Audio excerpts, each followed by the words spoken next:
Damn it, I did it. Oh, there we go. Because I did it again. Fucking I keep forgetting to test that. But we got it. We're good. Okay. Sorry. Chewing on peach rings.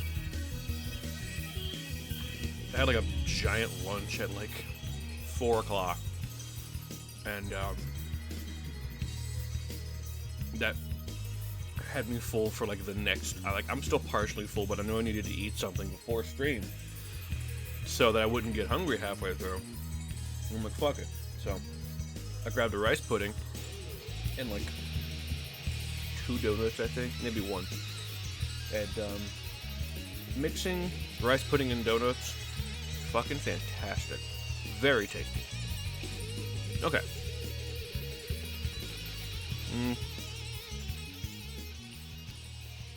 I'm gonna lower that a little more. There we go. Okay.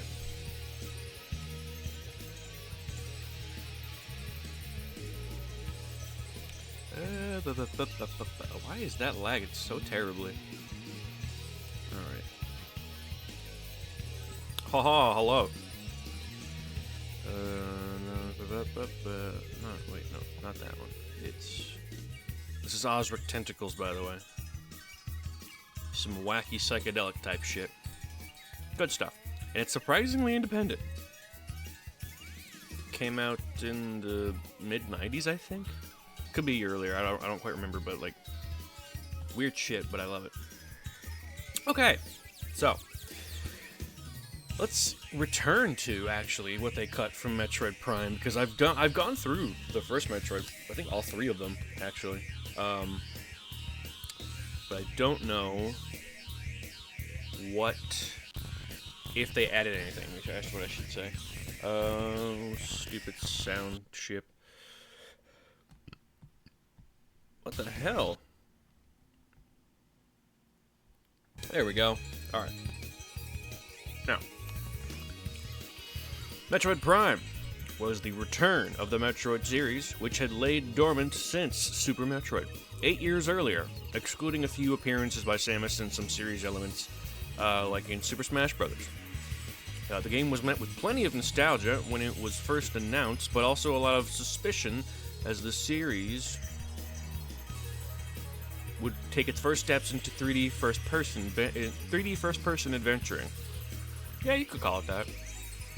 Luckily, fears were soon quelled as fans and critics alike discovered that despite the different style and gameplay, the core feeling and essence of Metroid was intact, and in fact is better than the regular style of Metroid, but that's just my opinion. I say that as someone who owns and has played Super Metroid but has never beaten it because I don't know where the fuck I'm supposed to go. Alright. It was ported to the Wii as part of the new Play Control series in 2009, and a remaster called Metroid Prime Remastered was released on Nintendo Switch in 2023, so last year. A lot of unused animations, okay. Also, several important revisional and regional differences, most of which have an enormous impact on the speedrunning community. Metroid 02 is a good place for various oddities and unused tidbits. Oh, really? Hey, that's appropriate. Super Guitar Brothers playing Metroid.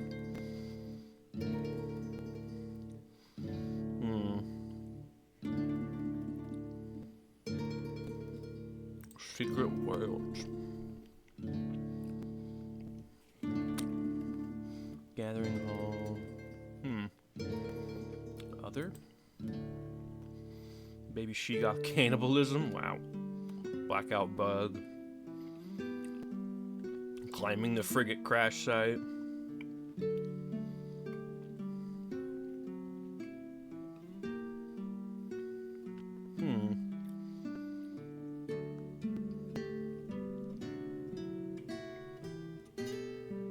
Waltroid. What's your problem? Alright.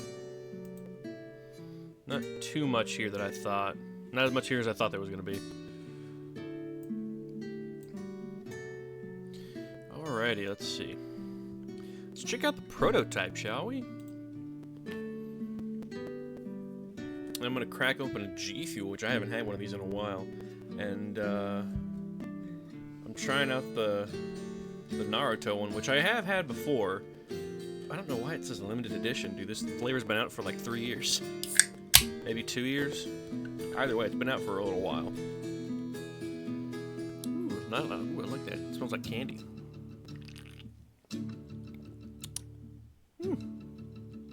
Not bad. Yeah, that's pretty good. It's got that same weird aftertaste of it that or I should say, that several zero sugar energy drinks have. Okay, let's see. In 2002, released version 7, 8, and 9 of their in-store kiosk disc, which included a Metroid Prime demo. Ooh.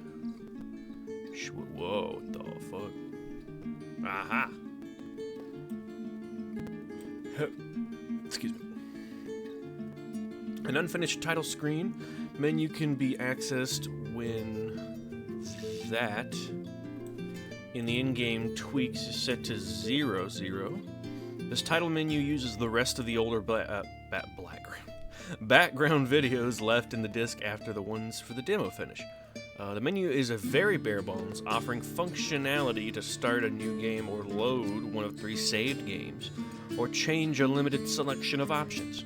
Notably, here the title screen lets you choose what world to spawn into, though there is only one world available in the demo, the Frigate. Okay, good, that's still muted. What do we got?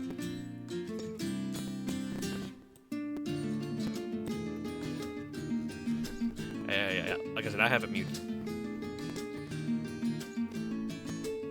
Build date, July 24th of 2002. I was in 2nd grade. No, I was in the middle of summer school going into 3rd grade.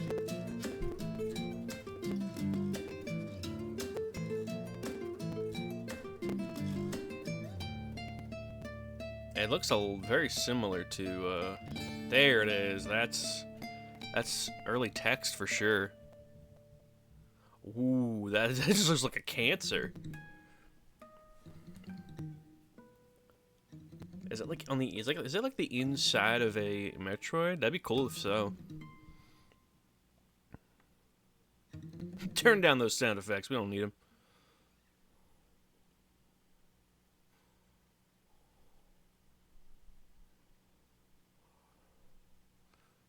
Oh, more Osric tentacles. Rubbing shoulders with the Absolute. Yeah, they made this like insides look way grosser in the original version. Or in way grosser than the original version, because in the final version, if y'all remember, excuse me, there's like a red filter over everything, so it doesn't really look real, quote unquote, per se. It's just like, oh, it's like nebulous cells. Let's see. Along with the unfinished title screen and build date, a debugging tool to teleport to any room visible on the map is present. That would have been fucking phenomenal. Be able to teleport to any room you've already visited. When the code is activated, pause to bring up the map and highlight that. Some more demo stuff where you can teleport places.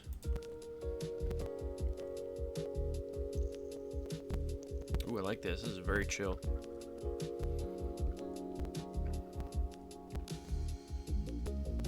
Oh, that's fucking dope. Like I said, that would have been very useful.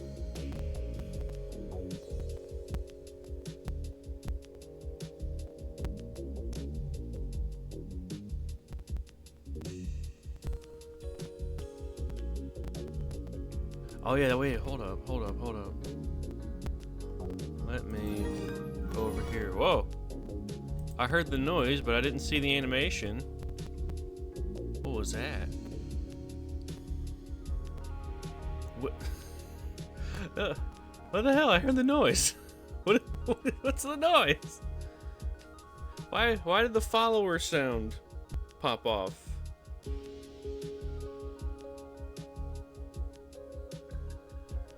The bricka?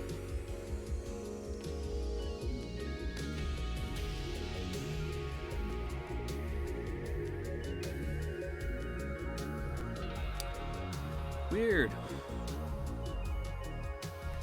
Hey, if someone followed me but it didn't show, thank you. I appreciate it. Big preach. You ever take a peach ring, fold it in half, and then bite the center and to make it like a bigger ring? It's surprisingly fun. Oh, you can't even see what the fuck I'm doing. Okay.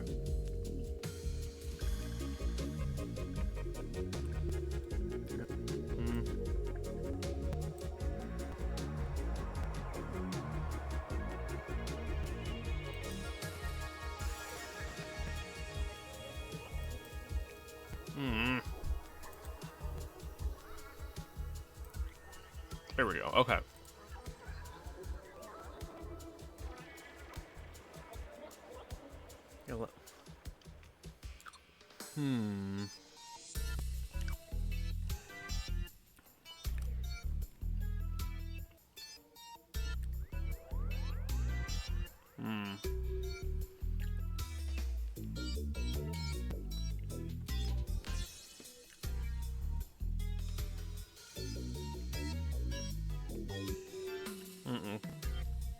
Nope.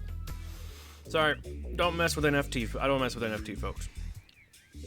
Bye. Well, you didn't even. Well, y'all didn't even see it. That's very funny.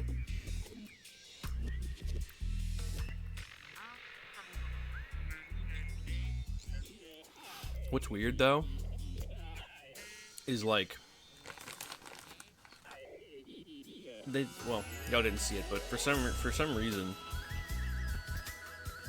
this person, I couldn't tell if it's a bot or not, but like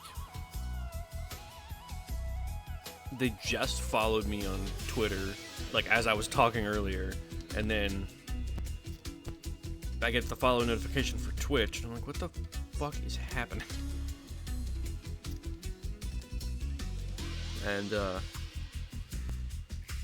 the Twitter profile is like, graphic design is my passion, like every other thing I've seen. NFT artist, I feel like that's not even a thing. That is not a thing.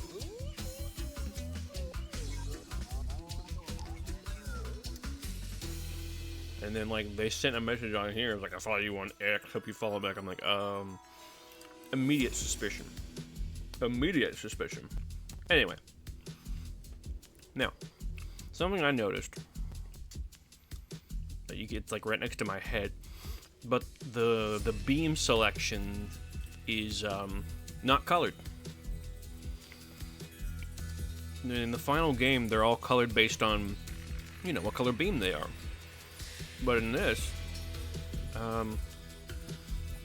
they haven't implemented it yet. And also, the plasma beam's little shape of the shape of the arm cannon, I guess.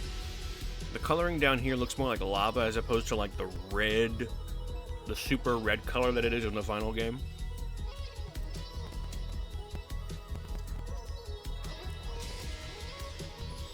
Oh yeah, definitely.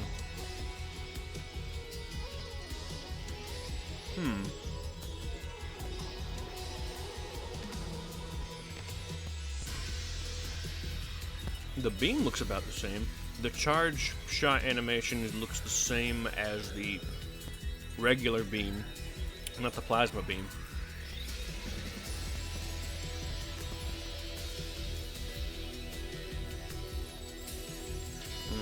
Oh yeah, no, yeah, that's definitely like a prototype type of projectile compared to like the laser beam looking one in the final game. The doors, the blue doors, are a different shade of blue on the map.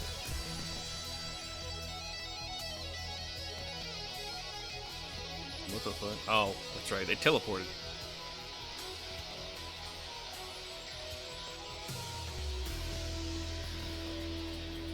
Hmm.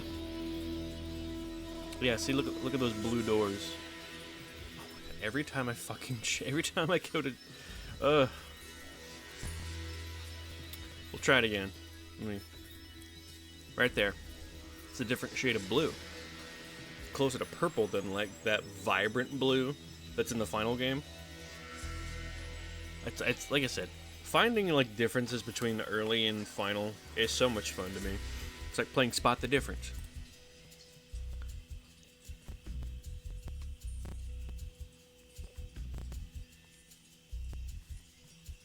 Okay, so they're just showing different rooms that you can teleport into. Differences. Oh, I see. Mm-hmm.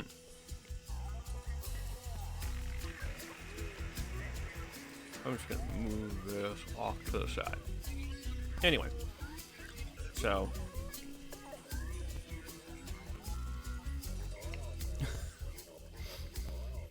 there's some big differences and some smaller ones here in the title screen.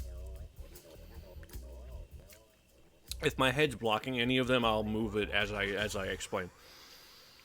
Clearly, you've got the difference in coloring. The Metroid logo and the lightning bolt are both yellow, and the Metroid logo is like a deeper shade of yellow. Ooh, Omori.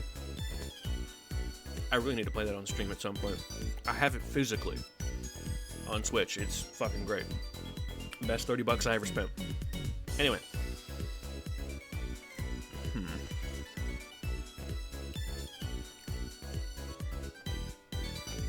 Turn it down a little more. Alright. So. The lightning bolt and the Metroid logo are more piss colored. I'm not sure if it's the film grain or if it actually is this way, but the red behind the screw attack logo it looks darker than the red in the final. Like I said, that may just be an optical illusion brought on by the grain filter. The outline of the screw attack logo looks like a darker shade of gray. Again, may or may not be because of the film grain. My god, what the fuck is wrong with my sound chip this evening? We're just gonna keep it like that for a little bit. Alright. So I'm gonna need to move this down to show the difference. The copyright 2002 Nintendo is italicized in the demo, but in the final it's just regular impact font. Hey, 8-bit big band. Hell yeah.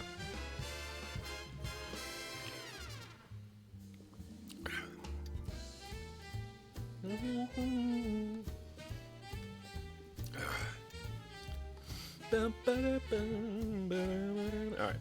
Let's see how many of them I got right. Most notably, the title screen is much darker due to the quote-unquote scan lines. Oh, okay. And the center is different. Oh. And the logo in the center is different from the final version. There's no file select screen because this is a demo.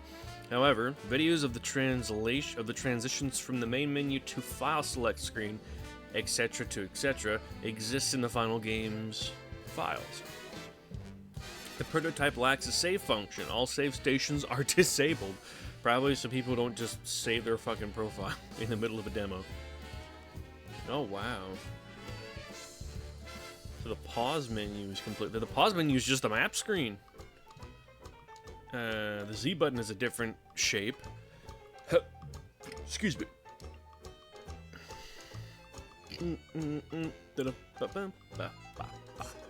Okay. The back button is the start button, probably just because there's no other options. The pause menu consists only of a simple map viewer in place of the inventory screen. The quote opened doors are blue instead of green, that's what it is. And the closed / all beams doors are white instead of blue. Also, the player location quote peg is white and triangular instead of green and roundish. Oh, I see that down there. That's what that is. That's what that is.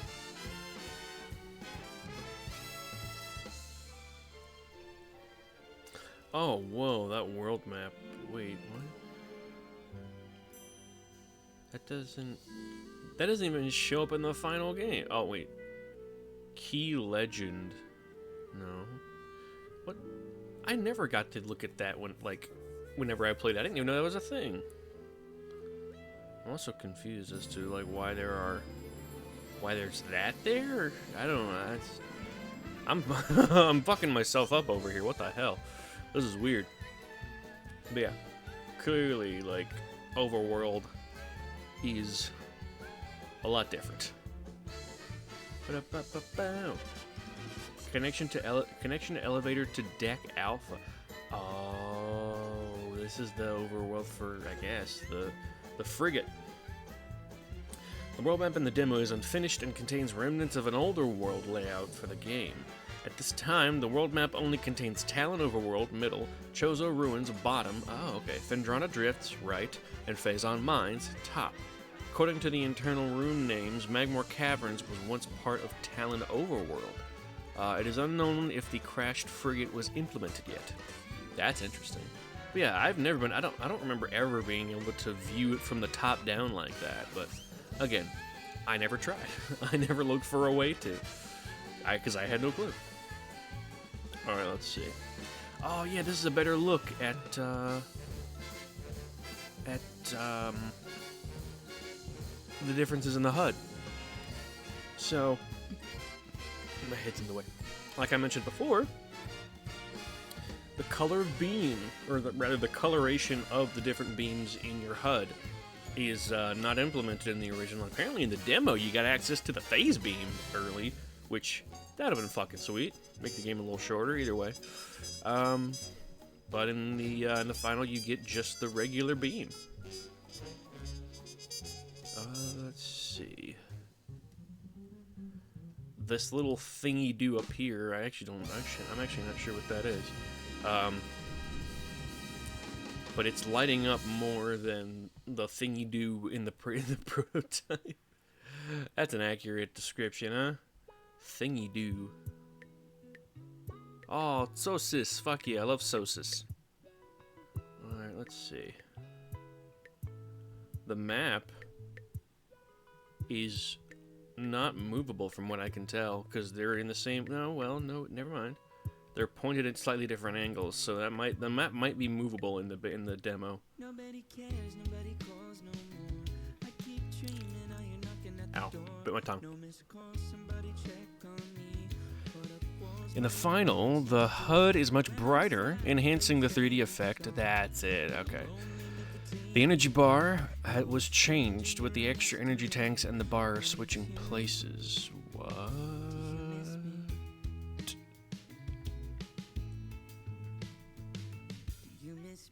Oh, okay, so the energy was on the right side in the demo and on the top in the final. Yeah, the beam icons lack their respective colors and have turquoise color instead. The edges of Samus's helmet are also different, are they? Oh, this. That's what they mean by the edges of her helmet. Being more curved than in the prototype. Blue lights were added to the bottom and the frame was brightened. Yeah, okay. Yeah, those blue lights were right there. That's interesting. Opening credits, yep, different, what is it? Different font and color. And it's darker, I think. Harder to read. They really wanted to go for that scan line look for some reason. In the prototype, the message in the opening reads, Orbit Inclination 51.60. 226 kilometers above the planet Talon 4. And has a different blue-colored font, while in the final version it reads, Unidentified Distress Beacon has been tracked to a derelict space vessel in orbit above Talon 4, in a white font different from the one in the prototype. Ooh, fuck yeah, music, baby.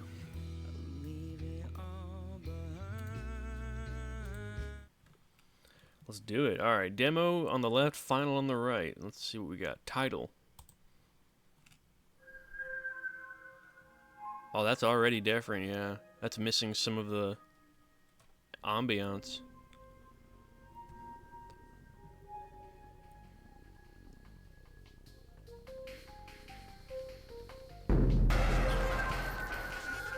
That's more like it.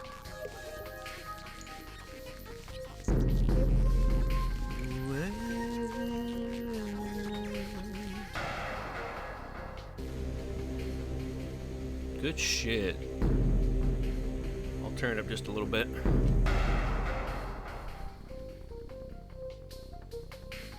Yeah, it's missing a lot of the background ambience, but the basic instrumentals are there.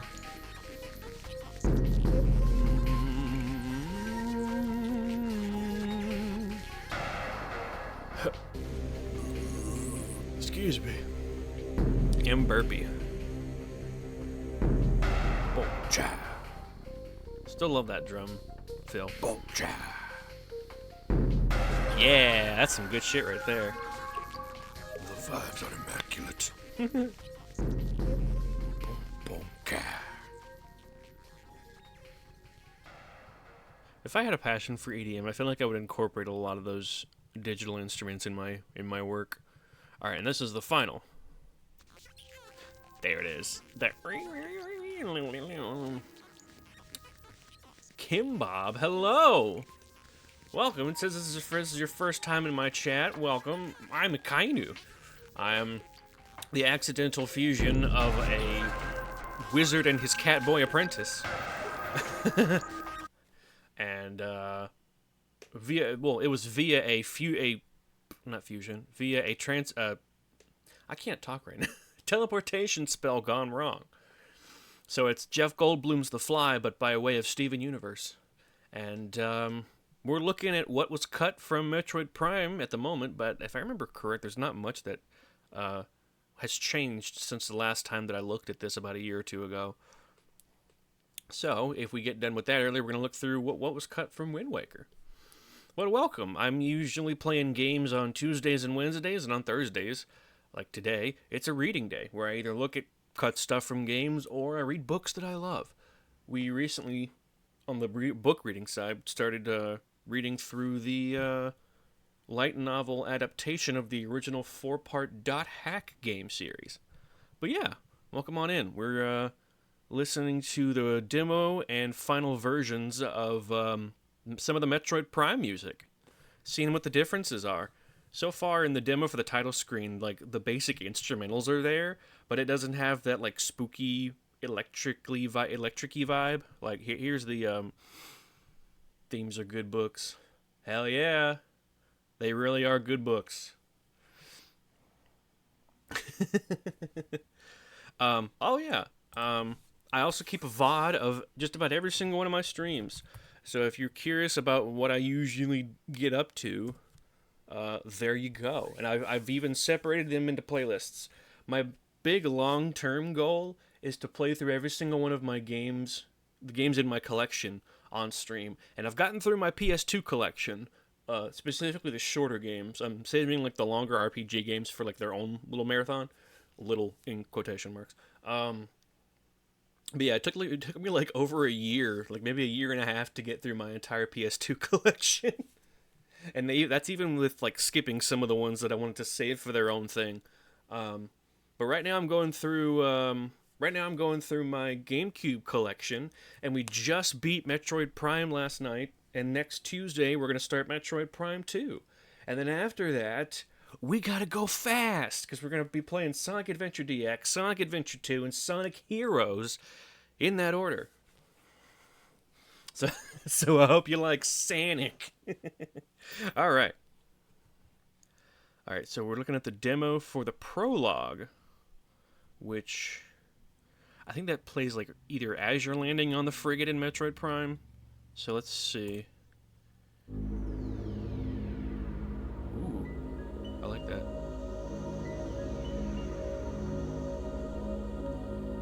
Like, it's lacking the ambient background track. It's like, hell yeah, it is.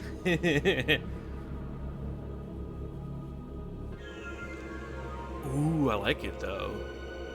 I still like it despite the fact that it's missing some of the, like, more minute details of the final.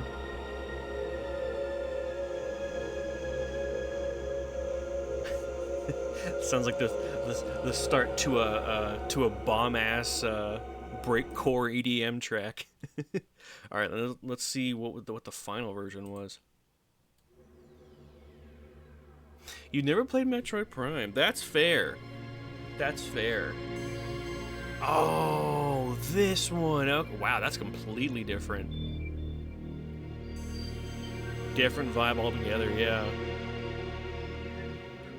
I love both, though. Gorgeous. But yeah,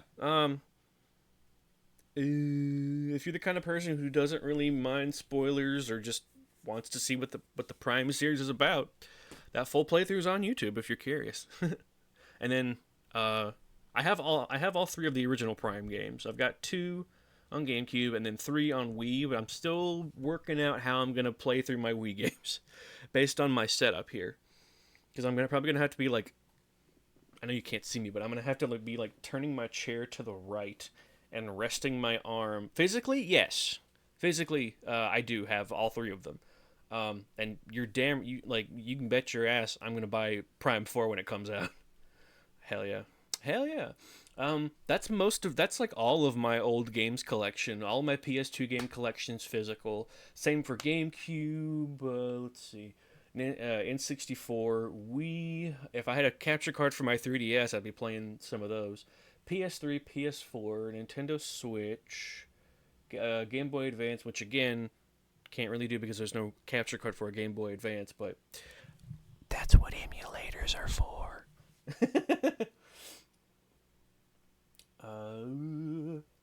But yeah, whenever I get through one collection, I put up a poll on my Discord, uh, which you can join if you feel so inclined. Here, to for folks to decide which collection I should play through next. And when I got done with my PS2 collection, the highest number of votes went to GameCube. It is one of the shorter collections that I have. One, because the GameCube's library was just pretty small overall, and two, because a lot of GameCube games also had PS2 ports, and three, a lot of GameCube games are very expensive, like prohibitively expensive. Good lord. But yeah,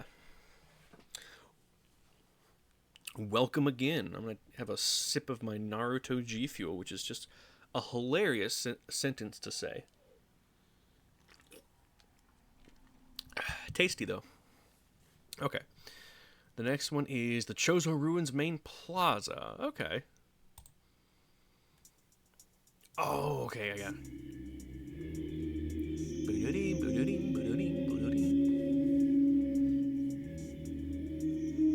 Oh, it doesn't have that part yet. Listen, there's that part I recognize. Bwah, bwah. Have you seen the money they want for 1,000 yen? Oh, yeah. Like $80 or more, I think? Even though the remake, like, came out this year, they're probably still asking for outrageous prices for it. I mean, scalpers are fucking the worst.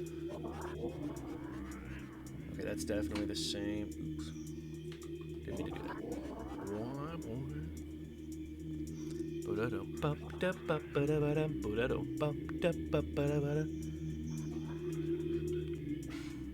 So it sounds like they took the beginning of the Chozo Ruins theme and just kind of put it on loop to start out. It sounds a lot like the final, though.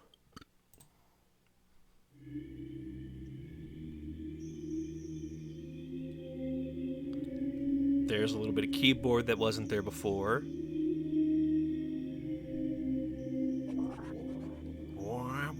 Yeah.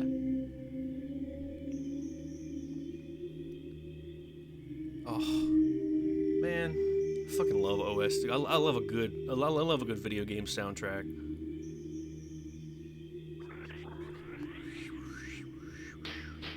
There's that. I love it. Almost sounds like there's something clamoring around in the distance that you can't see. The vibes. They are immaculate. Beautiful. Alright. Ooh, Ice Valley. So this was in the Phendrana Drifts, which is just the ice area. Oh yeah. I love ambient. Same. Are you familiar with any of the other games in the Metroid series? Uh, just out of curiosity, I'm sorry. I keep my train of thought like keeps threatening to leave the tracks. I'm just like, wait, where are you going? Oh boy. Okay. So the Ice Valley, which I think it's just be from Fendrana Drifts. Yeah. Bum bum bum bum bum bum bum. That's very similar to the final. Wow. Hmm.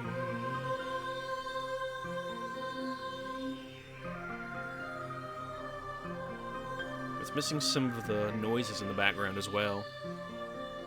Wait. Yeah, it's missing some of the. It's missing the background ambience with it. It's got this little noise that goes on. I've been meaning to play Super Metroid, but no, I haven't played any Metroid games yet. No problem. So, if you've seen gameplay for a lot of the Metroid series, they play a lot like Hollow Knight, which that's like the the most famous example that I can give that most people would know. Um, Metroid Prime, though, is very unique in that it is a first-person game. Nintendo calls it a first-person. Ooh, hold up. Them drums kicking in.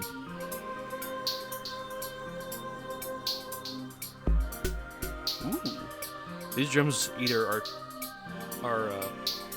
are tuned differently in the final, or they're not used. Because these drums are definitely not in the final. Either way, anyway, Metroid Prime is super unique in that it's from a first-person perspective, and I hesitate to call it a first-person shooter because it's not really a first-person shooter in the way that you would expect. It's like a first-person shooter meets Zelda, if that makes sense. Because like you don't really aim in the traditional way that you would with a normal FPS game. You don't aim with the right stick to move around freely. You can, but like there's a different way to do it. So you're pretty much looking forward unless you're locked on to an enemy, which you can Z target if you're familiar with any of the Zelda games. You can Z target enemies, and you'll be just homed in on them, which is just the fucking best. I love it. I love that you can target enemies in a first person shooter game. It's like I said, it's fucking great. There's dodge buttons, which I'm sure some action shooters have these days.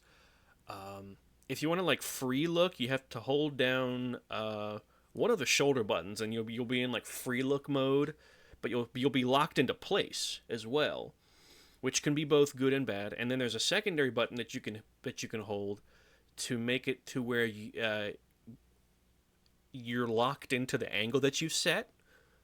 And like it seems really weird and cumbersome at first, but like when you realize that the game is built around it, it's mwah, chef's kiss. It's fucking beautiful. Anyway, because I'm terrible at first person shooters, but I managed to beat Metroid Prime. And there's a lot of like fast moving enemies, but again, Z targeting. All right, this is the final version of this is the version of Ice Valley that showed up in the final version of the game. Have I ever played Ultra Kill? That sounds so familiar. Hold on. Is that one of the boomer shooters that's based on Doom, but it's made by an indie studio? Because if so, I almost guarantee you I have it on my Steam wish list. Yes. Okay. So I have it on my wish list. I have not bought it yet because I'm so like the laptop I use is just like a fucking potato, and it barely runs most modern games. Let me see. Actually, I've wish listed quite a few games like that, but I really want to try it because like I've been on like a fucking Doom clone kick recently because I learned that in the mid '90s, or like right after the original Doom came out, laptop life for real. Oh yeah, absolutely. I learned that when the original Doom came out, there were a lot of Doom clones that literally just like aped its style. And one of them was called Blood, which I have. It was one of the first things I ever streamed, actually. It's very fun. Haven't beaten it yet, though. I need to revisit it, actually. and actually like properly play through it and have a VOD of it. But I played the remaster version, Blood Fresh Supply. I'm waiting on them to port it to console. Like I really want them to, if they haven't already. Another one is Power Slave, which is just Doom but Egypt themed, and that's fucking sweet. Except there's like a little more adventure-y type of gameplay to it, and there's more of a story. It's super fucking dope. Here, let me. I'm on my Steam page. Store. Where's the button? Where's the wish list? Sure, why not? Boom, boom, boom, boom, boom, boom.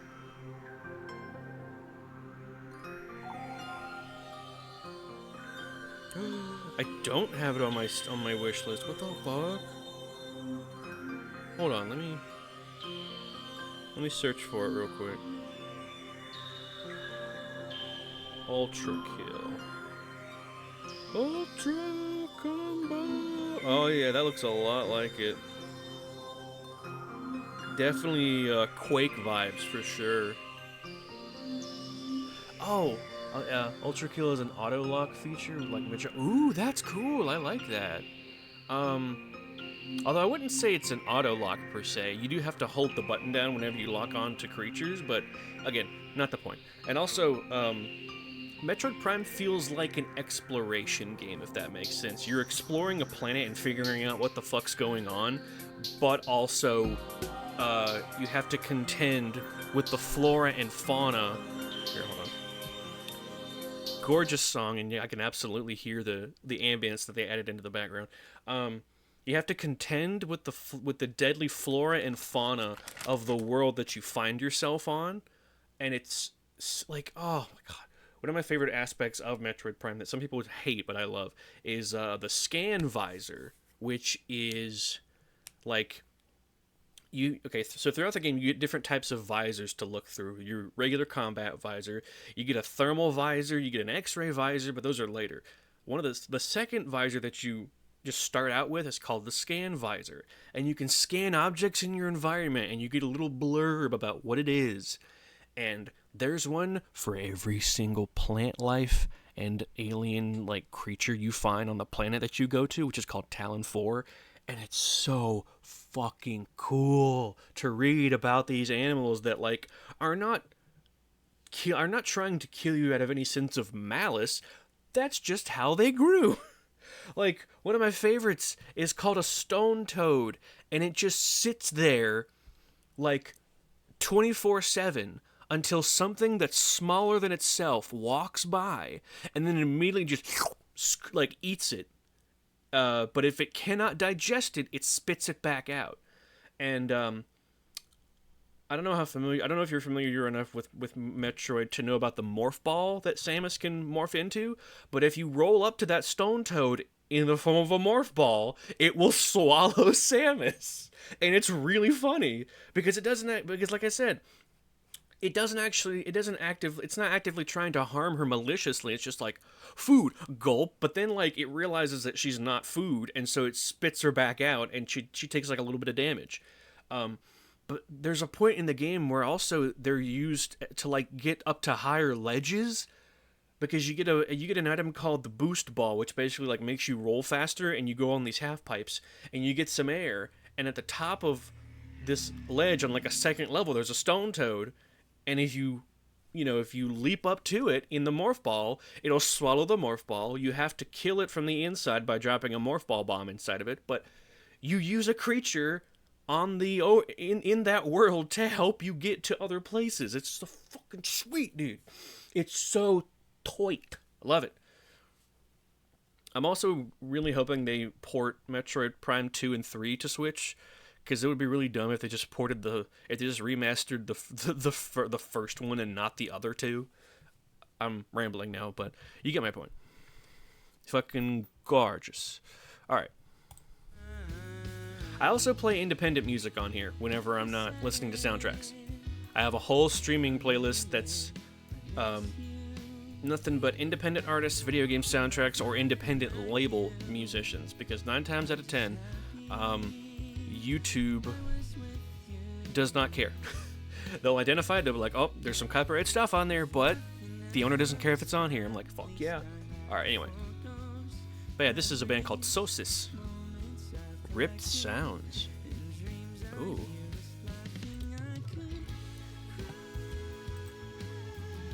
Ripped Sounds from the demo, looks like.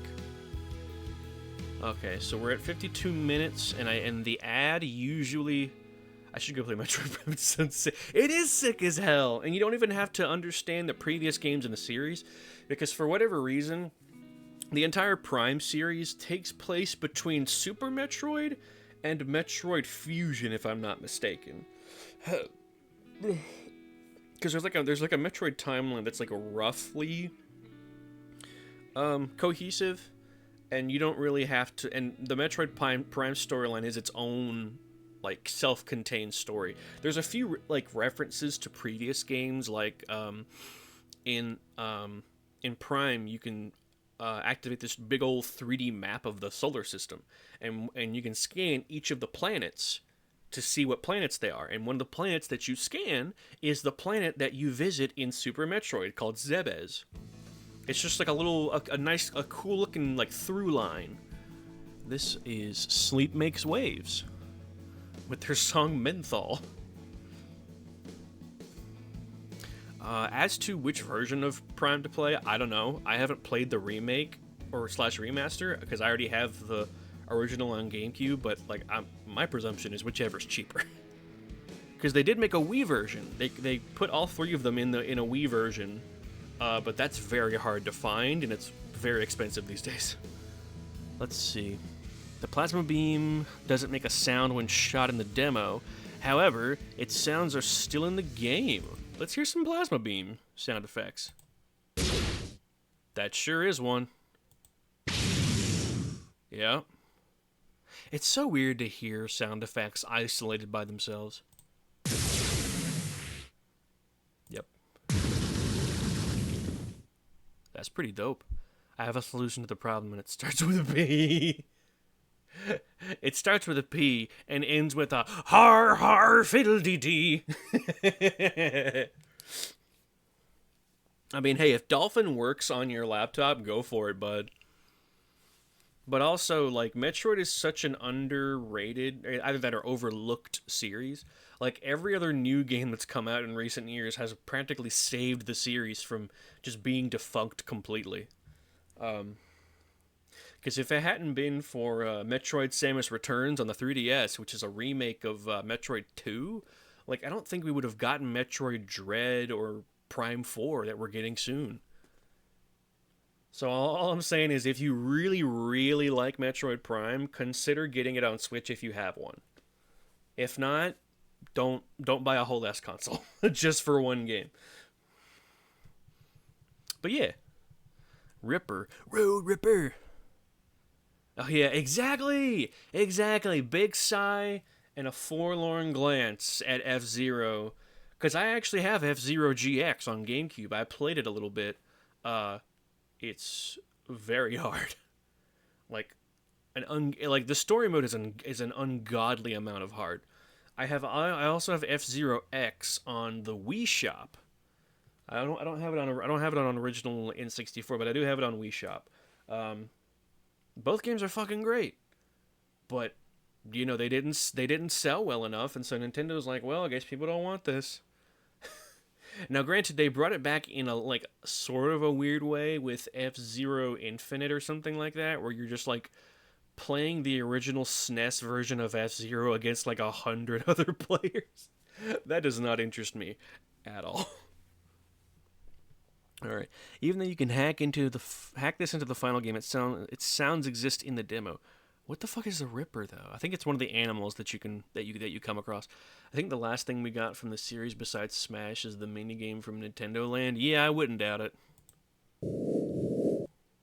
Or the Big Blue or the 2 tracks and the cart from Mario Kart 8. I feel like that was one of the last things we got, although that may have come out around the same time as the minigame from Nintendo Land. Who knows? Ooh, I like that. Kind of wish I could save these sound effects just so I can make them my fucking text message tone. You're just sitting in like a quiet room and all of a sudden you hear, oh, I got a message. Ooh, I should see. because Zedge is a free to download ringtone saver or whatever the fuck. You just free ringtones and whatnot. It's super dope. Let's see, because for a while, for Halloween one year, I had the Luigi's Mansion Nintendo logo sound where it's just like Nintendo, and that shit was fucking rad. And also, every year I fuck with people by setting my text tone to the Re-Dead scream from Metroid from Wind Waker. And so, like, I'll just be walking through a store, and all of a sudden I'll just hear, oh, love it. Oh, that's a cute one. That sounds like an alien cat purring. Adorable. She-Goth, She-Goth, She-Goth. Yes, this enemy is used in the final, but in the demo its sounds are different. That's a yeah, okay, cool. She-Goth. Oh, that's the ice thing. So, I'm not sure if you were aware of this, Kimbo, but Metroid is, like, heavily inspired by the Alien movies. Like Alien, Aliens, Alien 3, etc., etc. There's a villain in Metroid that's recurring whose name is Ridley, which is a reference to, I think the main one of the main characters' last names from Alien is Ripley, and the director of the original Aliens, or one of the people involved with the original Aliens, is Ridley Scott. And like just a lot of different aspects were like heavily inspired Metroid. Another one is the fact that there's an enemy, the She-Goth. These things, they're in the ice world, and their heads look like the xenomorphs, but like, you know, slightly. It's like change it enough to where it doesn't look like we plagiarized it. Also, it's like a completely different type of alien, but their heads just happen to be similar looking. Ooh, I like that. That's so short. Yeah. Oh, hell yeah, brother. That's what we're talking about. Aw. Oh, thank you for the follow, Kimbo. Very much appreciated. That sounds like a laser blast. I didn't even... the fucking... I don't know why it makes that noise twice. That's very odd. Nah, not bad. Yeah.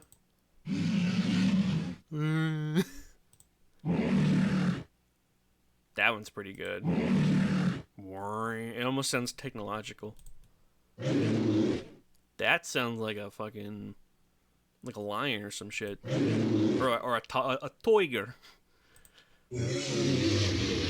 A lot of these sound like tiger sounds, but like modularized, or like put through a modulator. Excuse me. Oh, God.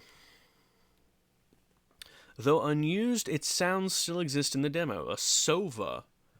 That sounds like it would be a flying enemy, but I'm probably wrong. That just sounds like a fire. It just straight up sounds like someone took a boom mic to a forest fire and just went, that's our fucking thing. To be honest, that's probably what they are. I don't know. I don't know if they're actually like, wait. You'll have to forgive me, Kimbo. That's a little bit of there's a little bit of lag on my end, and my thoughts go pretty fast despite being on anxiety medication, and I often forget what I've said like a few minutes after I've said it. So you're gonna have to remind me of the context of what you just said. Also, in about a minute or so, you're gonna get some ads, and you can hop away, get a snack or whatever, but there is an ad coming up in like maybe half a minute, maybe 30 seconds, but maybe a little more, because it usually hits every hour, and then but it starts at like for instance, we're past the 1 hour mark, but the ads don't start until like 102 and like 30 seconds. Either way. That sounds like lions. Yeah, okay. Thank you for the reminder. It does sound like lions, and they probably were. Yeah, exactly, like the generic lion sound effects. All right, we're at 102, counting up to 102.15. There's the ad break. And if you have not gotten any ads. Lucky you. I don't know why some people get ads and some people don't, but it's ad break time. Let me type that out. Ad break time. Oop. Grab snack. Stretch. Take a bathroom break. Alright, good. Alright, so for those who are watching the VOD, or those who happen to have missed the ad, good evening, VOD watchers. Ikainu's gonna ramble about some shit. A triple Z! A test sound current in all .asgc sound files. I'm gonna play. Holy crap, Fava. Yeah! Yeah!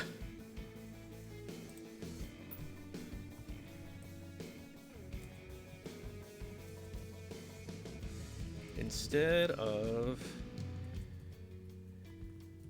petering short ads out every 30 minutes, I opt to just chunk 3 minutes of ads every hour. Seems more reasonable than every half hour.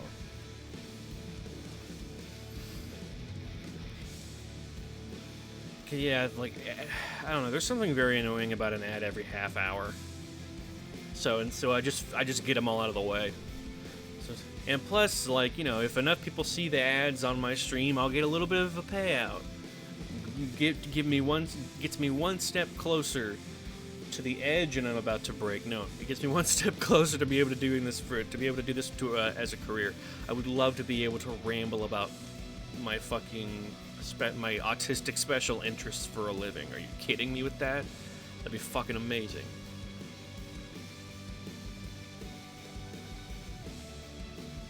Yeah, then once every 30 minutes. Okay, yeah, he gets it.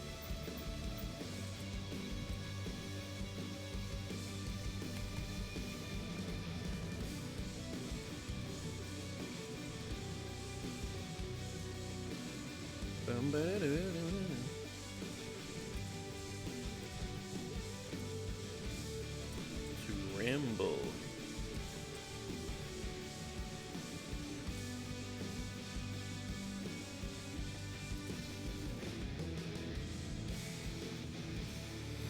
Rambo. You by chance play Warhammer? Oh. Interest as a career. Oh. Okay. I don't know if the okay, it says the ads are done. Presumably. Let's hope so. Welcome back. I do not play Warhammer 40k though. It's very expensive. My friend has tried to explain the lore to me, and the gist that I'm getting is that there's not really a good side. They're all shitty in their own way. Like, morally, that is, you know? But yeah, too expensive for my taste. My preferred physical nerd hobby is, outside of video games, is Magic the Gathering. That's usually what I rant about during the ad breaks, is my fucking Magic cards.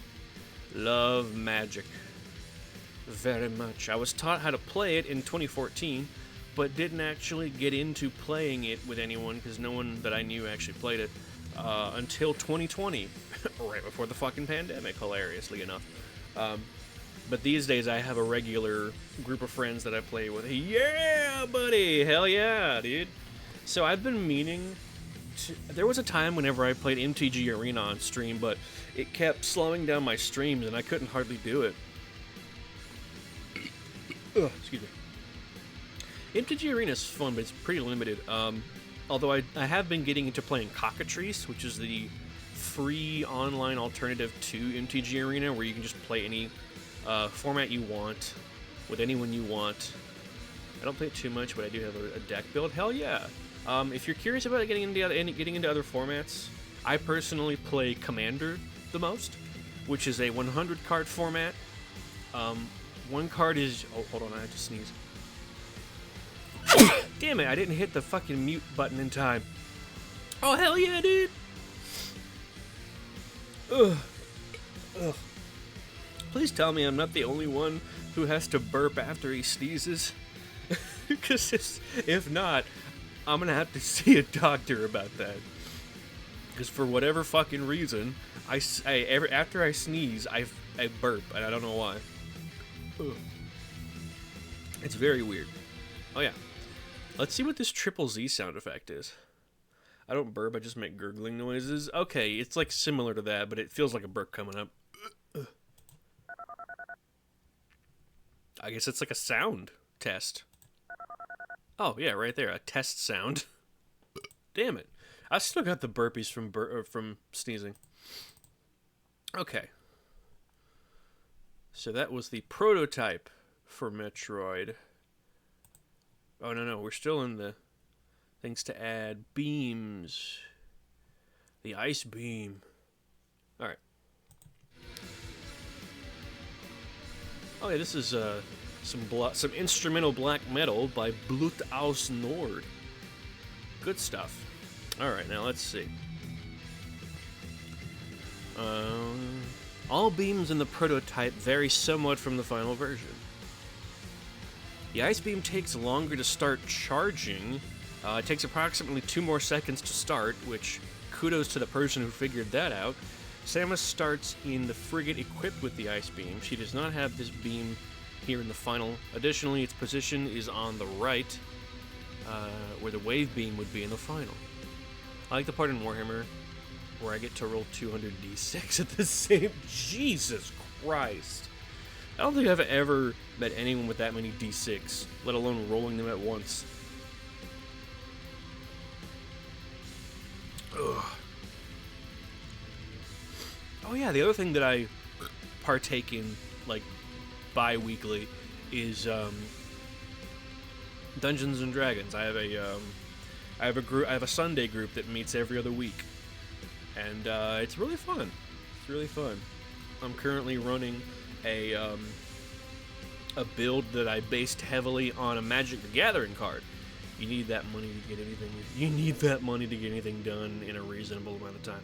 That's true. I'm told that a lot of Warhammer 40k games go on for very long, like D&D session levels of long, or more like D&D campaigns, but still. Samus. Oh, I already read that one. Plasma beam has a different texture in the final. That's what I thought. The texture right there is not the same. It's more like a fire than magma, yeah. The plasma beam's charge shot is a slow ball of fire, unlike the final charge's laser beam. Notably, the final game's inventory description for the plasma beam mentions this version instead of having an accurate description of the final charge shot. Oh, okay. I didn't actually check that, but that's a cool little tidbit. The slow fireball. I love building and painting the models. I mean, hey, more power to you, bud. I don't have the steady hands to be able to paint something that small. Like, I can barely hold my phone still whenever I take a picture of, like, a vinyl record I bought or a game that I bought. It takes me, like, several tries to keep my hands still. Woo! Me neither, but I like trying. Hey, more power to... Like I said... More power to you, and I hope the more you practice, the better you get. My current thing with Magic the Gathering is that I am currently in the slow process of building one deck for every possible color combination. There are 10 two-color combination, which I've already built a deck for all 10 of those. There are 10 three-color combinations, which, like... That really should not be possible, because you'd think with less options to pick from in terms of making a combination that there would be less 3-color combinations than 10, than 10 that the 2-color combo has, but nope. Either way. Let's see, the plasma beam is missing many of its sound effects and has a different firing animation for its charge shot. Huh. An uncharged plasma beam shot lasts much longer than the final version. The amount of dedication that it takes to figure this out is staggering. Wave beam. It looks very similar, visual-wise, it looks very similar to what it does in the final game. Maybe like a slightly different shade of purple? Either way. There's a lot of stuff. Other weapons. Missiles work slightly differently from the final version. The Y button activates missiles. Pressing Y again in missile mode, quote-unquote, fires a missile. This behavior was removed in the final. Power bombs can only be used whilst... Ooh, you don't see the word whilst being used very much. Whilst the player is completely still. Upon use, the player cannot move until the animation ends. Playing the game over sound at the peak of the explosion. Oh, that's weird. Hey, speaking of weird, it's Vengeant! I like to take all the spare parts from the miniature sets and graft them onto one big... Oh, that's cool. Make your own little mutated amalgamation. Hell yeah, man. Very creative.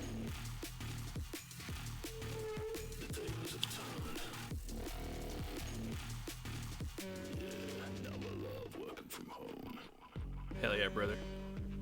Alright, scan visor. Yeah, this is the scan visor where you get this little rectangle. His name is Grimnaw the Heap.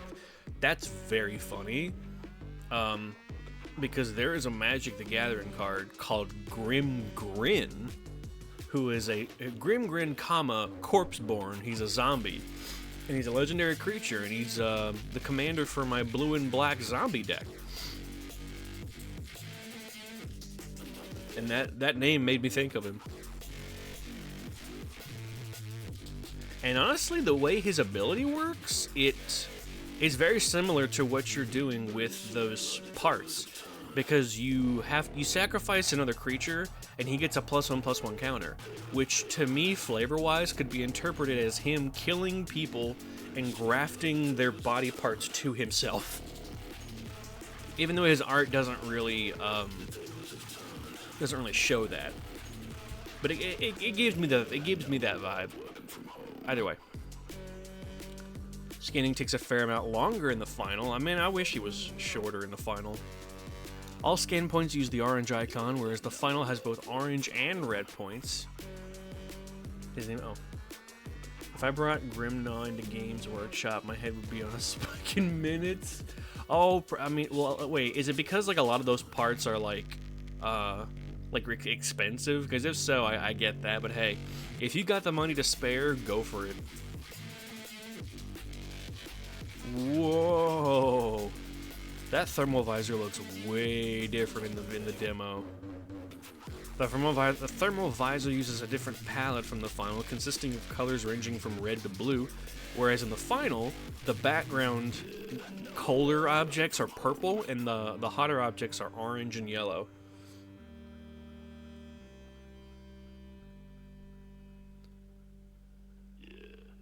But yeah, that's the early version of the thermal visor. Additionally, there's a static effect over the screen, and most of the visual elements are missing, except for visors and beams. The thermal visor's beeping noise that it plays when equipped seems to be different. The X-ray visor, which looks so fucking cool,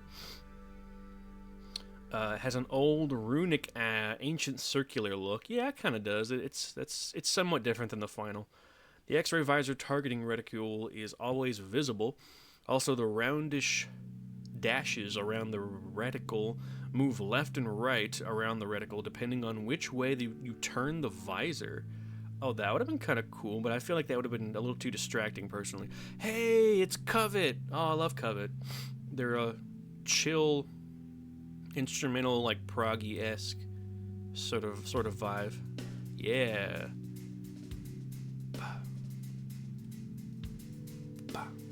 Alright, anyway. I saw them live. They were phenomenal. The X-ray visor's HUD is circular, yeah, with the warning indicator and missile mount around the circular. Yeah, that is a little weird. Because in the final game, it's like further off to the side a little bit, and it makes looking through it a little easier. The X-ray visor's palette doesn't seem to make things transparent, such as the arm cannon. Yeah, in the final game, whenever you have the X-ray visor equipped, you can actually see Samus's bones through her arm cannon, which I think is super fucking cool.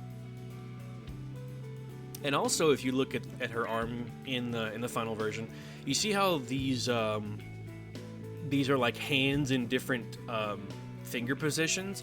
Her depending on which beam you switch to, her fingers in the X-ray will actually switch to these hand positions.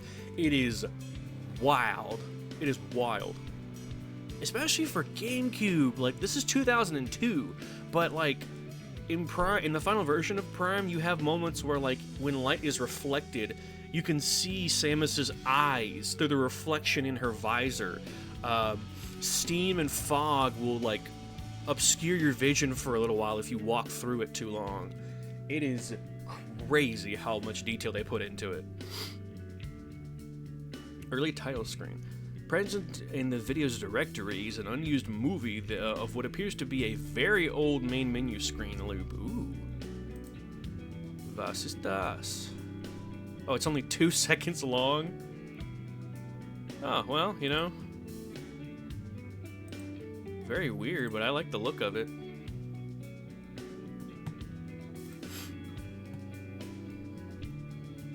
A variation of this early logo without the subtitle appears in image 6 and 7 of the Metroid Prime gallery on the Nintendo GameCube Blockbuster preview disc in 2002. Oh, it's that right there. Also, again, don't know how much you know about the Metroid series. That's a Metroid.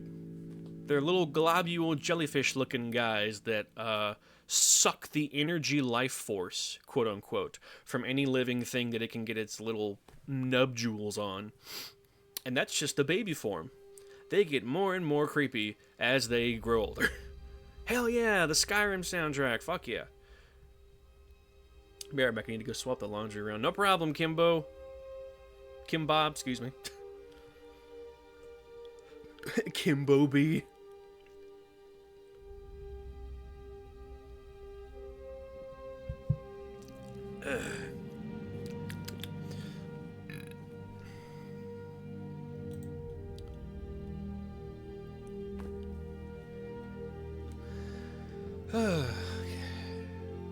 I will be playing Skyrim at some point. I have Morrowind, but I don't know. I never know where the fuck to go in Morrowind. I don't think I've made it. I've made barely any progress in Morrowind, and I started it back in like 2018. And I'm like, what the fuck am I supposed to do here? And the combat's very weird, because you're not guaranteed a hit every time, and it's a bit wonky. Definitely of its time, and I definitely appreciate the amount of freedom that it gives you, but I would also really appreciate just like an explanation of what things are, or even a fast travel. Oh, cool, you get like a little inside view. The side boob shot. Ooh, it's Aura! Fuck yeah. Atmospheric black metal vibes. Or regular black metal, either one. I forget which one it is. We'll know soon enough if it goes into like a very soft fantasy-esque breakdown. Yeah, there's the... Okay, there it is. The Shriek Bats. My god, those things are freaky.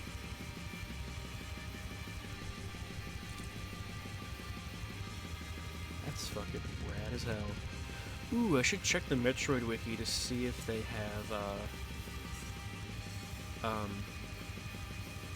concept art of the Stone Toads. Hell yeah. Included rooms. No other worlds, like Phendrana Drifts and Town 4, are present on the disc. No quote-unquote extra rooms are included in the Space Pirate Frigate. Inaccessible equipment, which is just all the shit you can't have in the demo. Hey, I remember that arm. That's the thumbnail for the first time I went through this. Another version of the various suit featured pads on the left hand. Sure did. An unused model, an unused pickup model with an unknown purpose. I thought that was for the flamethrower or something. Demo, ooh, that's gorgeous. This might be the thumbnail, since I already used the arm. Ooh, that's freaky looking. An enemy named Sova. Oh, that's what the Sovas are. Appeared in the demo, but never made it into the final. Yeah. They kind of look like the things that you can freeze and then jump on and use as platforms. Ooh, that's a weird looking beam color. Ooh, whoa. Oh, I guess they're prototype. Wave and plasma beams. Yeah, the prototype versions. Okay.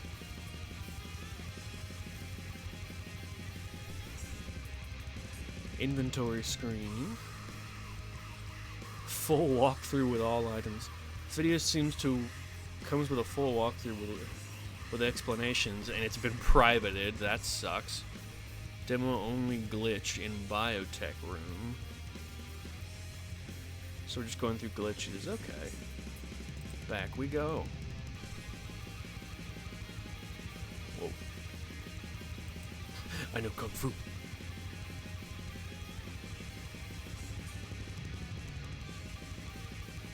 ZT demo track. A potential demo track created by ZT. This was rejected for undisclosed reasons. Ooh, no, I'm curious.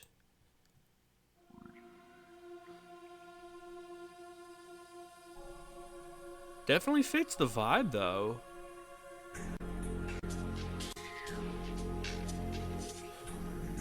Excuse me. Ooh.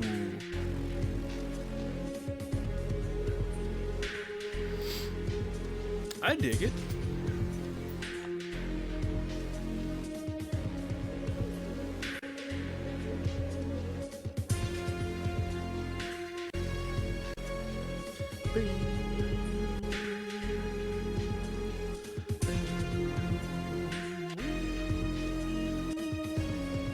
It's an alternate version of one of the songs.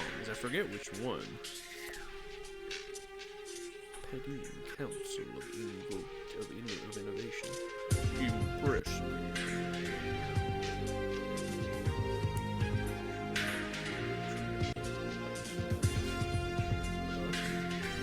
That's real weird. Sorry, I'm just looking through my spare magic cards. Scavenger's Talent. Fashion War Gouger. Distract the guards. He's fooled the gods.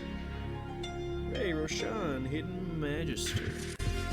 From the Assassin's Creed set, which they did a pretty good job of. It was pretty small, though. 9th edition version of Naturalize. Florian. Voldaren Scion, a vampire noble. That's fucking great. What the fuck?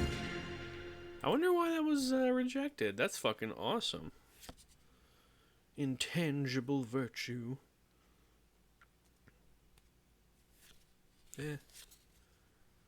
Hey, Shipbreaker Kraken. Sweet. Gleaming Gear Drake. Oh, the showcase version, too. Gorgeous. Gorgeous. Alright. Let's see. Oh, yeah, Kraid was cut. But it was used in promo material. I would have loved to see Kraid in Prime. I hope he makes an appearance in Prime 4. Yeah, Kraid was originally set to make an appearance in Metroid Prime, but it's only given a mention in the game's manual. He was completely removed from the final version. He was meant to show up in the Phazon Mines. Oh. As a late-game boss, but was dropped due to time constraints concerning his implementation. Oh, man, the only reason why he wasn't put in was because of time limits. Oh, that would have been so fucking cool to fight him in the Phazon Mines. Wow. Like I said, who knows? Maybe he'll show up in Prime 4. I hope he does. Because he showed up in Metroid Dread. I do like this sci-fi look to him. The helmet that he's got going on. Zoom in, please. The helmet that he's got going on is fucking awesome. Love it. Here, let me...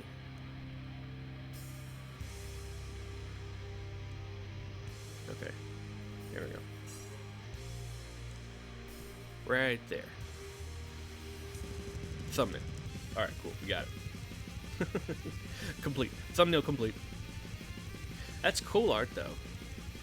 Ice Boss. Oh, animations for a boss titled, quote, Ice Boss, originally to be used in Vendrana Drifts. According to Retro Studios modeler Mike Sneath, this creature was one of the original enemies created for Metroid Prime, and it was cut since Nintendo thought it didn't fit in the Metroid world. Interesting. Is this really as high as it can go? No. Alright, we can go higher.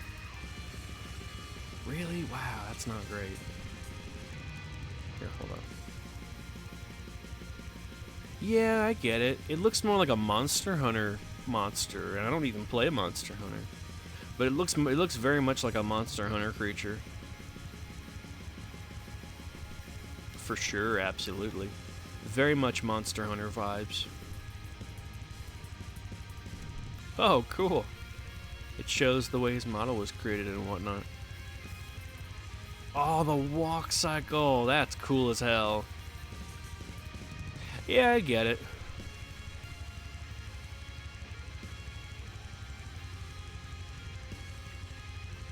Gamers. That's pretty dope, though. I like that. Flying creature. What the fuck is that thing? That might be the thumbnail instead. That's unexpected. Animations for a flying creature that looks similar to the flying pirates that are found in the final game. This could have been a flying pirate variant or an entirely different enemy. It looks, based on this, it looks like something from Silent Hill 2. Jesus.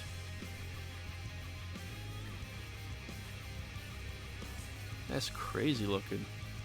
Come on, load. Please? I beg you. Why do you not load? Why do I have it? Oh, Jesus. Why do I have it? Oh, it's so dumb. I'm sorry, I'm thinking of a dumb joke from Scrubs. There's a depressed lawyer named Ted. And he's a sad sack, but like, I forget what prompted this fantasy of his, but he fantasizes that he has a head of hair, and he's always like, he's walking around like with the girl on each arm, wearing like a leisure suit, and he's having trouble figuring out which hair product to pick, but he's like, too many choices, and he pushes the shelf over, but the shelf lands on his mom. Mom, no! And then his mom dies, and he does the fucking look-up camera thing, and he's like, why do I have hair? Why? It's such a dumb bit, but I love it so much. Holy shit. Very funny. Okay, so this isn't loading. That sucks. That thumbnail was awesome, though. Comments from former dev. An image about Metroid Prime Trilogy. Eric Imps. If it ever comes to Switch, which it has, I'd love to give it another playthrough. My Steelbook Wii game has no way to play it on currently. Michael Wacan. That would take a lot of effort, so I'm pretty skeptical it will happen, but it has. It was straightforward to update MP1 and MP2 to motion controls, but converting MP3 to normal controls would be a Herculean effort, as it is scripted very specifically using volumetric triggers to detect the motion in precise manners to do specific switches, and the bosses are tuned to take into account the ease of gestural aiming. Oh, that's crazy. Eric Ims, or Imes. Michael Wacan, it was listed ages ago on GameStop or some site and was then removed, so I think it's probably coming. Plus, the Switch does have gyrometric controls, so it wouldn't be too difficult, I would think. But I could be wrong. We shall see. Eric Imps. I built all those games, and the gyro can't do it. I suspect the old GameStop listing was an error or prank. Well, Michael Wacan, you have been proven wrong, because they brought it to Switch. Either that or they just remade it from the ground up. Hey, Final Fantasy II, yeah. Seriously? You're a current/former retro employee? Very cool. But also a bummer if what you say is true. My hopes have been up for nothing these past years. I was a lead designer on all 3 original games. I ran the Trilogy compilation project, was a lead designer on Donkey Kong Country Returns. The biggest issue is Retro no longer has functional editor tools to work with the Prime codebase, so everything has to be, quote, brute force hard-coded, rebuilding the hundreds of interaction sets in MP3 alone, not to mention retuning the gameplay to make it to take in the slower engagement pacing of the conventional controls. Probably take a year with a 4 to 5 person team full time by itself. Hey, they did it somehow. It's a pleasure to meet you, sir. Thank you so much for your time with those games. They're beloved by many, myself included. Thanks for the kind words. Thanks for the insight and pulling back the curtain a bit. Where's our Metroid Prime 4? I only bought the Switch for that game, and thank you for your trilogy remasters. Mario Gonzalez, it's in production. I'm not working for Retro since I shipped Donkey Kong Country Returns. Why it's taking so long, I couldn't tell you. That's interesting. Wow, that's cool. I forgot about that.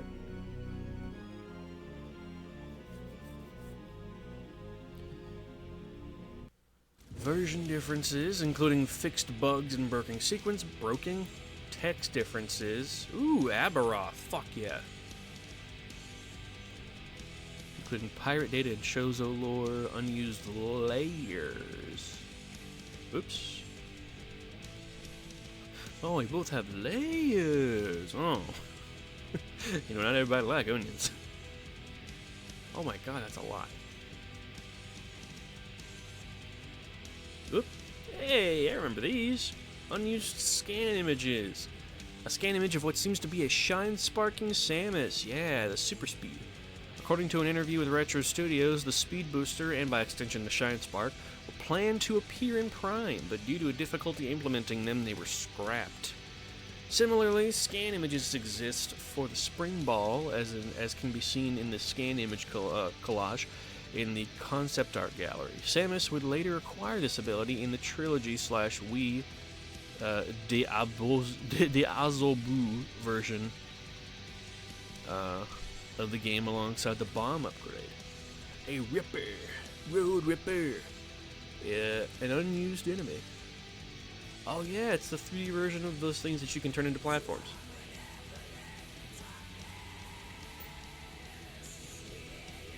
Okay. A small fish critter. It sure is small, damn. Look at that little guy. A small fish critter.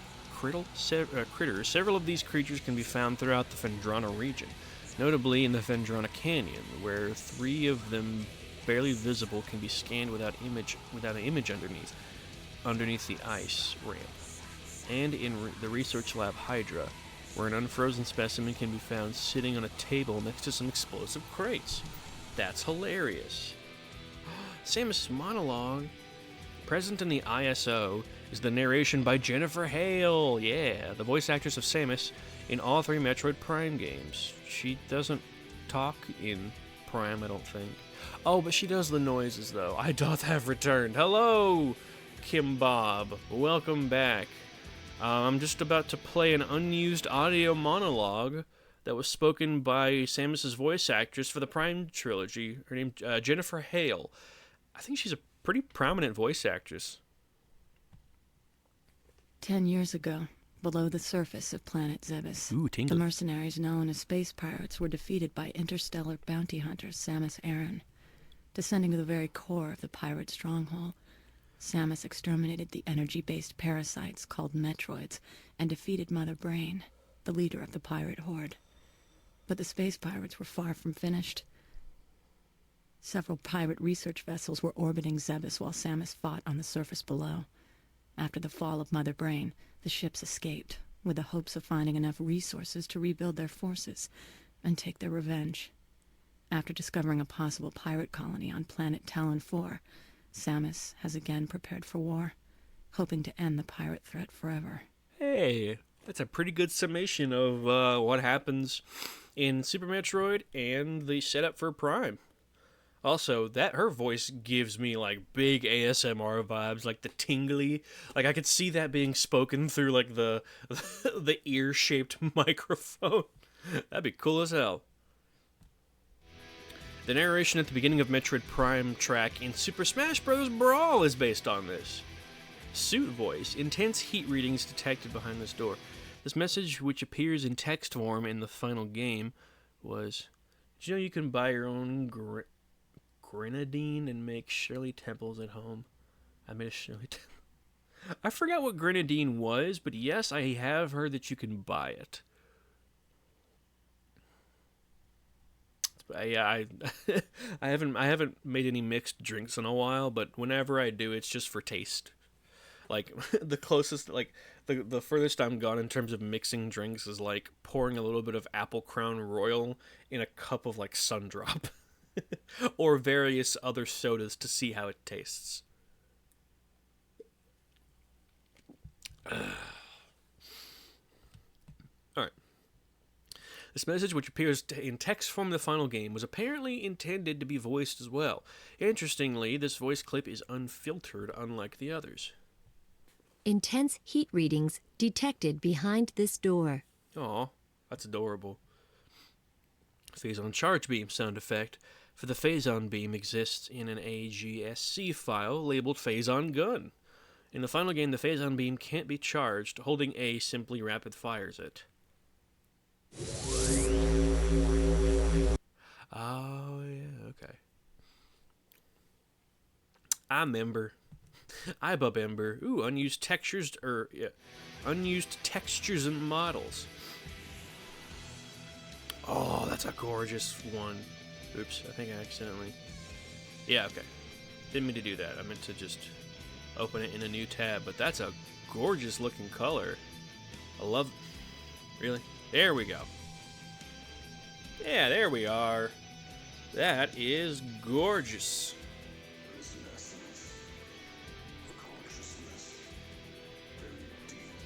Here, let's big emphasize that a little more.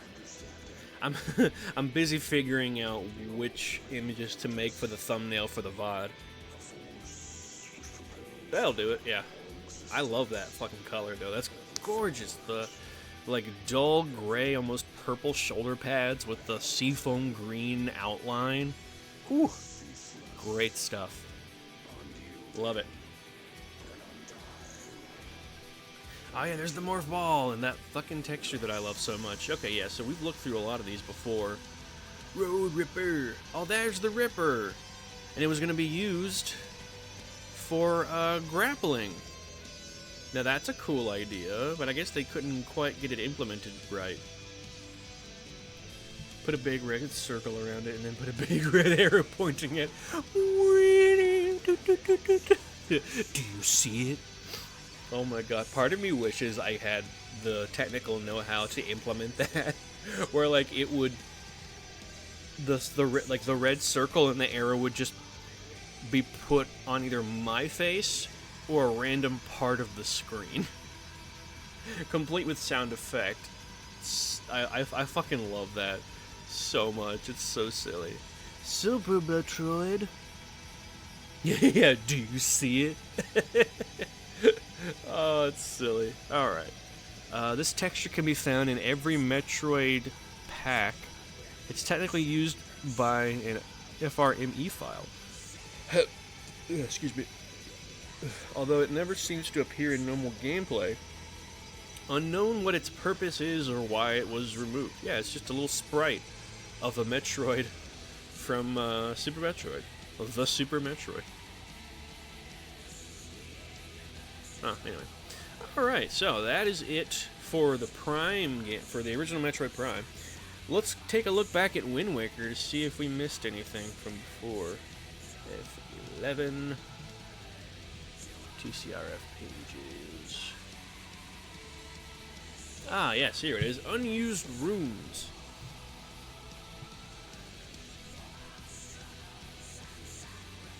Oh yeah, oh yeah, that's right. This was like a test room that was like either that or a beta version of the forest area from Outset Island. Let's see. Here we go. Remove. Hey, yeah, let's skip that. Ow, that hurts the ears. Man, I'm finished my Shirley Temple already. What's stopping you from making another one? There we go. Oh yeah, okay. I remember this. Island model added to the map, yeah. This archive is called A_Nami, which translates to a wave. I ran out of ginger ale, unfortunately. Oh, that sucks. I love me some ginger ale, though. That's some good stuff. It mixes very well with Apple Crown Royal. The map file shares several similarities with another unused map called VR Test. For one thing, the two use the same collision mesh. Second, they have very similar actor setups, although A_Nami contains 2 extra bokoblins, a moblin, and some large trees. As you can see. But there's the bokoblins and there's the moblin in the background. Just wandering around. Oh, I remember this part, yeah. There's the church. There's the Hyrule area. There's the hollowed out log. There's that test room that I fucking love. Yeah, oh, that looks like a fucking jungle gym right there. I would love to play around in there. Hell yeah, dude. Give me a skateboard and a helmet.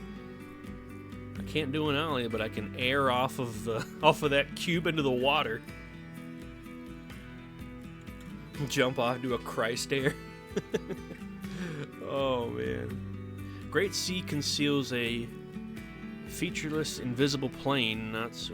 What the fuck?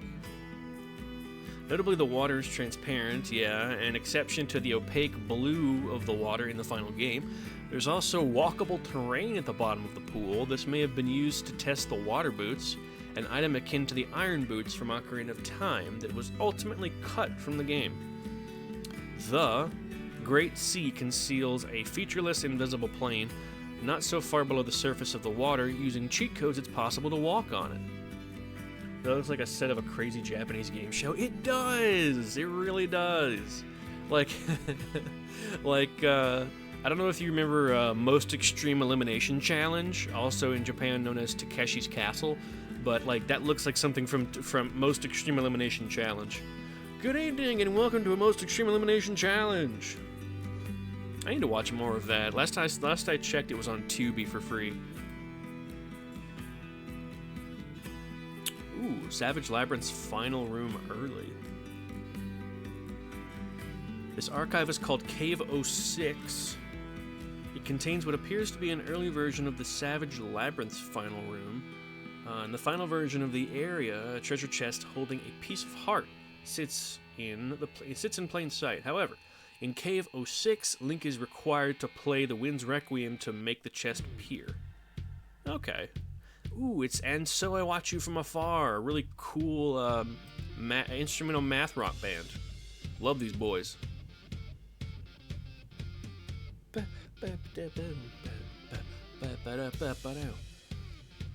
Leaving via the exit spawns Link at the Savage Labyrinth entrance on Outset Island. Wind Temple Rooms.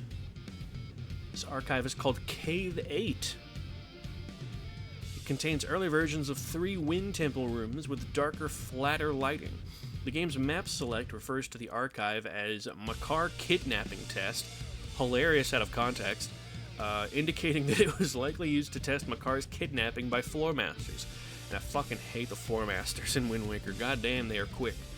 The final versions of the rooms are contained within an archive called Kaze or Kaze, either one, which translates to, okay, it's Kaze, wind. A detailed comparison between their early and final versions can be found below. Please elaborate. Having more detail is always a good thing. Specifically, add a description for Room 01. Ah, okay. Early Wind Temple. Oops. Okay. Early Wind Temple. Wow, there's really not that much of a difference, honestly. Here, let me move this to the side so y'all can see a little better. And I'll scroll upwards. Baxter, go up. Alright. Looks like the lighting is just different. Like, it's almost well, hold on, I'll take that back. This little thing, the switch on the left side is not there in the early version. I love these because it's like it's like playing Spot the Difference.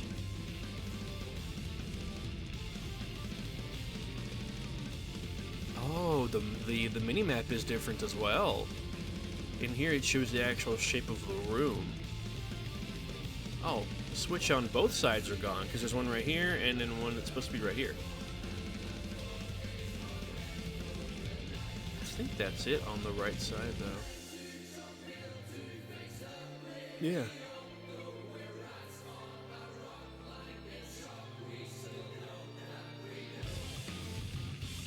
That's interesting. Alright, let's see what we missed. The early version of the area is missing a button that controls a grate. Cool. Come on. I see what they mean by, could you elaborate?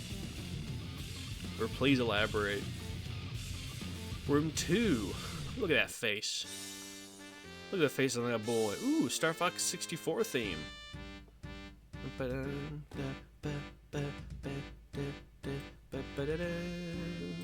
Made by Arcade Player, which I'm not sure if they use AI art for their album covers or not. They put out a lot of video game music covers. It's kind of weird with how quick they are. It's like one every two. It's like one full album of like 14 songs every 2 weeks, or it seems. It's crazy.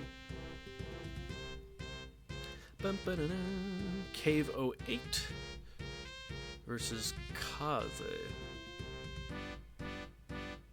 They look very similar. The grabby hand that's like right there is not there in this version.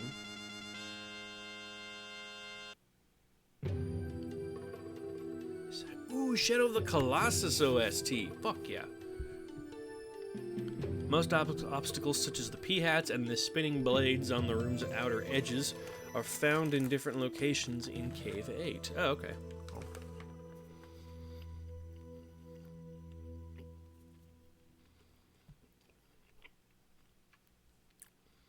Yet again, that same mini-map that's not consistent.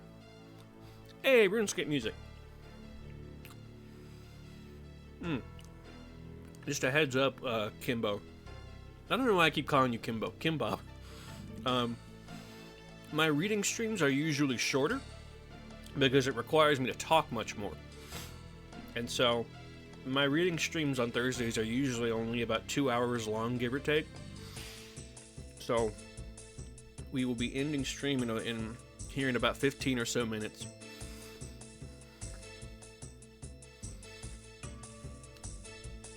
The stones in the early version. I can't tell if this is like the final game or what, but it's very weird. Kaze.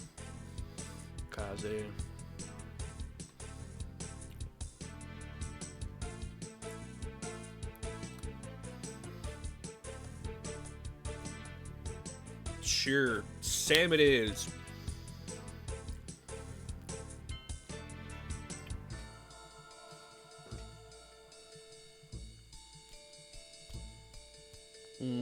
Sorry, I was vibing to that music. Goddamn. Good shit. I will resist the urge to call you Sam I Am.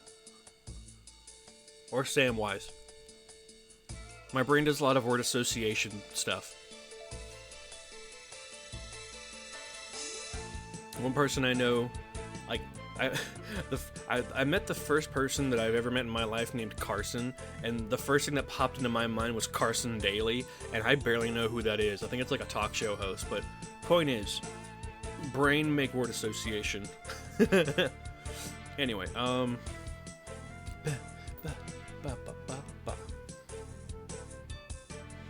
here, since we're looking at bigger images, we're gonna pull that over to the side. Okay. extra door. Minimap comparison. I'm still not quite... I'm trying to remember what the fuck Kaze is. I need to scroll back up and remind myself because I've already forgot. Okay, the final versions of the rooms are contained within an archive called Kaze. There it is. Okay, so Kaze is the final. I don't know why they couldn't just say final as opposed to calling it Kaze. Okay. So yeah, the differences are like somewhat subtle. It's like, oh, there's a rock here in the beta Cave 8 version, and in the final, there's just a piece of grass. Like, some of these differences are so minute. Like, there's rocks over there in the corner, but there's grass in the final. Yeah, it looks like this room's grass was replaced with rocks, or vice versa. This room's rocks was replaced with grass. Look around you, crabs! You planted grass? Grass! I don't know why that kills me still.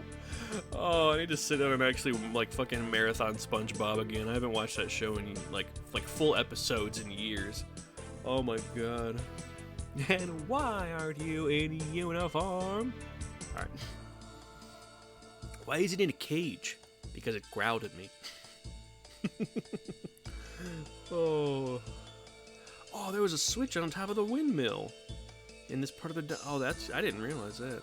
I wondered why you could land on that. Now I know. There used to be a switch right there. That would have been cool if they'd kept it. Man, Dan. What's wrong, Aaron? My love. Oh, man. That was such a dumb bit. I loved it though. One is missing the chest, I guess? I don't know. Cause like that chest could just have not been spawned in yet? I don't know. In this early version of this area, Link was required to stomp on a switch with the iron boots to make the treasure chest near the room ceiling appear. Okay. In the final version, the chest does not need to be triggered. Robots have taken over the Navy. Not the Navy. I have no clue what the hell you're talking about, Sam.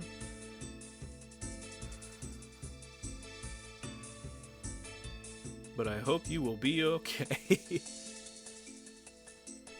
I know nothing about the Navy, even though, like, 4 of my family members are in it.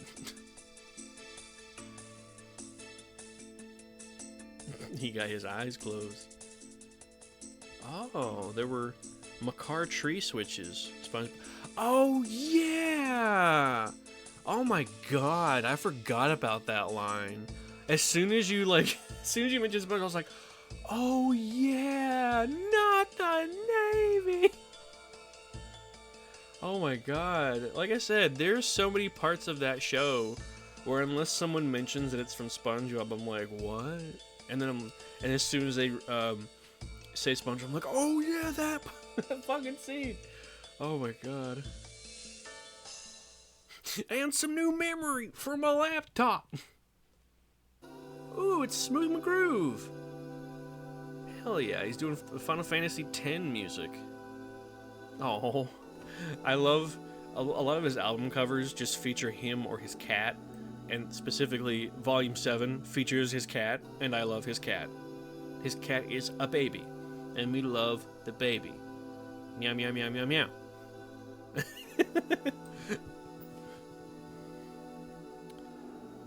Okay, finally, a door that leads to a key is blocked in Cave 08, requiring Makar to plant 2 of his trees to open it. In the final version, the door is freely accessible. So yeah, they just kind of like streamlined a few of the different parts of this dungeon, which I'm very glad they did, because this dungeon's already long as hell by itself. He knows. The boy knows. Alright, this early version of this area is missing a chest that contains one of Tingle's statues. In the final version, the location of the chest is illustrated by a small red cube at the top of the center of Kaze's map. Oh yeah, there it is. The little thing right there. I don't actually know what you get if you get all the golden Tingle statues, but the only way to find them is to use the Tingle Tuner, which requires a Game Boy Advance and a Game Boy Advance link cable. which I've never been able to fucking do. Okay. It's very. I love the fucking vibes this song's giving off. I love it. A 1,000-foot replica of my unibrow. It's made entirely out of gilded doorknobs. Oh my god, I vaguely remember that part. That sounds like something from the newer episodes of SpongeBob, which I don't remember when I fell off of the series, but it had to have been somewhere around 2012 or so. So like a decade ago. Well, no, 12 years ago, excuse me. Either way.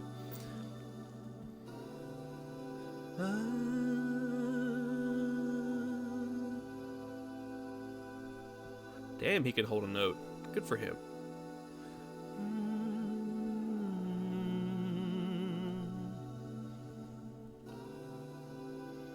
Minimap comparison. It's about the same, except there's a... Zoom in.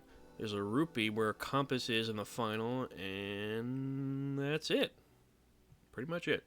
In this early version of this area, a purple rupee could be found where the compass now sits. Ooh, Cloud Kicker. Fuck yeah. Love Cloud Kicker. Okay, so the map was where a orange rupee is in the final, and the compass was where the map now is in the final. There's 2 joy pendants right here, and the boss keys. These 3 things are where they are in the final. They didn't change. I cannot speak this evening. Good lord. The dungeon map found in this early version of the chamber was later replaced by an orange rupee. In addition, the compass was once found where the dungeon map is presently located. You see, it should have been as simple as that to say it, but I just could not. That looks the exact same. What's the difference? Second floor of the dungeon does not appear to have changed between this early version and the final. Cool. Why did you include it? Savage Labyrinth rooms. That's a lot. And we don't have time. It is right at the 1 hour 59 minute mark, and I need to end stream before the ad break pops up. So we are gonna end stream there. Thank you again for joining me, Sam. This is very, very nice to have someone to just ramble to, even if it's rambling to myself. I will be back next Tuesday to start Metroid Prime 2, but if you're worried about spoilers, that's perfectly fine. I know some people are going to avoid watching me play Metroid Prime 2 because they haven't played it yet. But if you don't care either way, enjoy me wandering around. I have not actually beaten Prime 2 yet. Hope you have a great rest of your day. Oh, it's like 8:55 at night here. I don't know where you're at, but I'm on the east coast of the U.S., so it's a little earlier in the evening, but still. Oh,